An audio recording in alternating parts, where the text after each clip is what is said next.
নমস্কার, কেমন আছেন সবাই? কুকুই ঝুমাতে সবাইকে স্বাগত। অনেক দিন পর আবার আপনাদের সাথে রান্না শেয়ার করছি।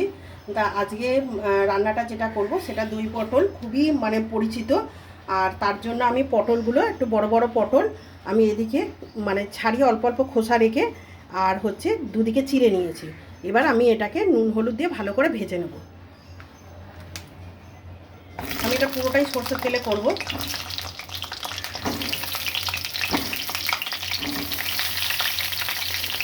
এই সময় না এইভাবে পটলের তরকারি না করে এরকম তো আপনারা সবাই নিশ্চয়ই বাড়িতে করেন। এইরকম রেসিপিগুলো খুবই ভালো লাগে খেতে। তবে পটলগুলো একটু বড় বড় হলে দেখতে ভালো লাগে। আমি এবার নুন হলুদ দিয়ে আপনাদের দেখাচ্ছি। হলুদ দিয়ে দিয়েছি, এবার আমি অল্প লবণ দিয়ে এটাকে খুব ভালো করে ভাজবো।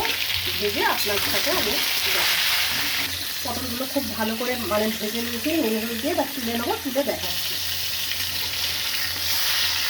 এবার আমি ওই তেলেই জিরে, গোটা জিরে, গোটা শুকনো লঙ্কা আর তেজপাতা ফোড়ন দিয়ে দিলাম। ফোড়নের গন্ধটা বেরিয়ে গেলে এখানে খুব একটু পেঁয়াজটা বেশি লাগবে, বুঝতে পেরেছেন তো? পেঁয়াজ কুচিটা বা পেঁয়াজ গ্রেট করেও আপনারা দিতে পারেন, ভালো গ্রেভিটা ভালো হবে।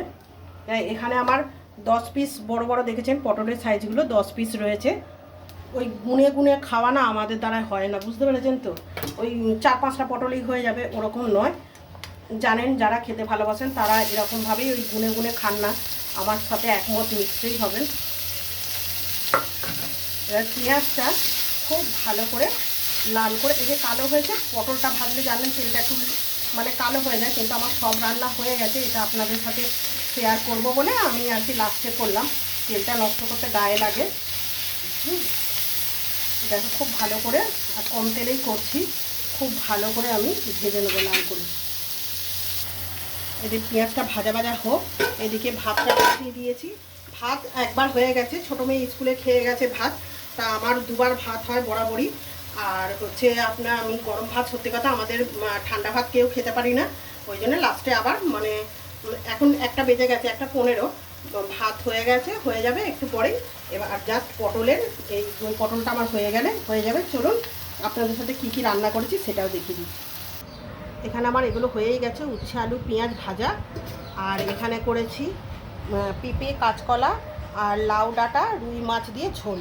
আমি উইকে একদিন এরকম পাতলা ঝোল করার চেষ্টাই করি।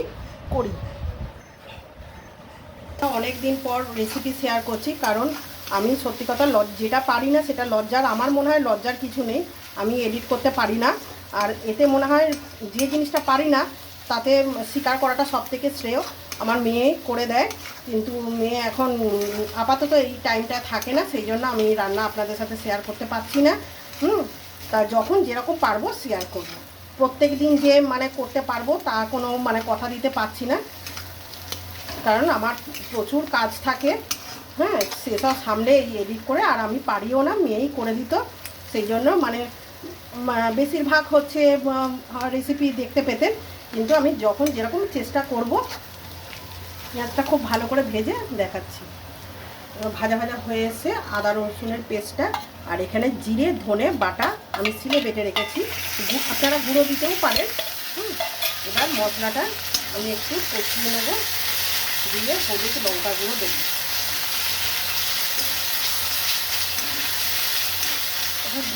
গুঁড়ো থাকলে গুঁড়ো, আমার যেহেতু বেটেছিলাম রান্না করার জন্য, আমি ওই জন্য বাটাটাই ইউজ করলাম। এবার এখানে হলুদ দিয়ে দিলাম, অল্প দেবেন, হলুদটা বেশি দেওয়ার দরকার নেই। আর আমরা যেহেতু একটু ঝালটা বেশি খাই, একটু লঙ্কার গুঁড়ো আপনারা দিয়ে দিয়ে ঝাল দেবেন। এবার এটা মশলাটা খুব ভালো করে কষিয়ে নিচ্ছি।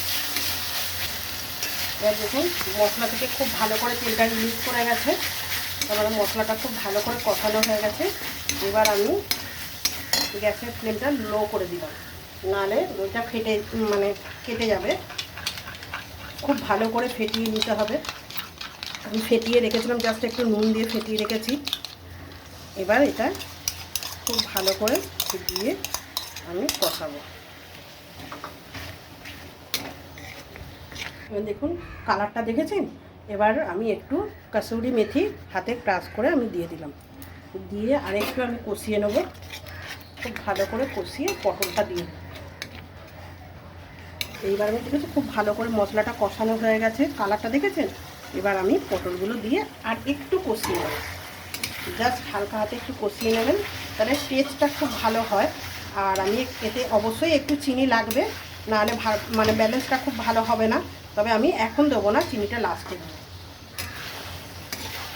এটা জানেন তো পোলাও বা ফ্রাইড রাইসের সাথেও খেতে খুব মানে রুটির সাথে পরোটার সাথে খুব ভালো যায় এটা খেতে।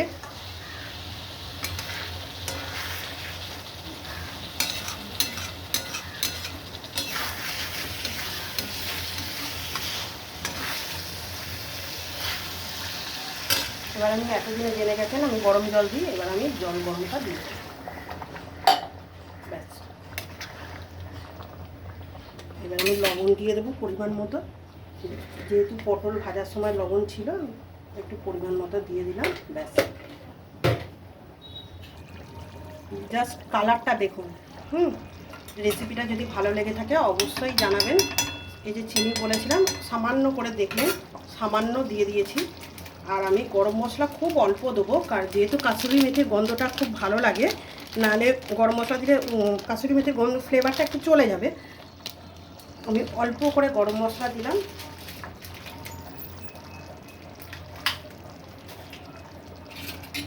দিয়ে জাস্ট হালকা হাতে একটু নেড়ে দেবো। আমি একটু গ্রেভি রাখবো, কারণ এই গ্রেভিটা আমাদের বাড়িতে সবাই খুব পছন্দ করে, মেয়েরা।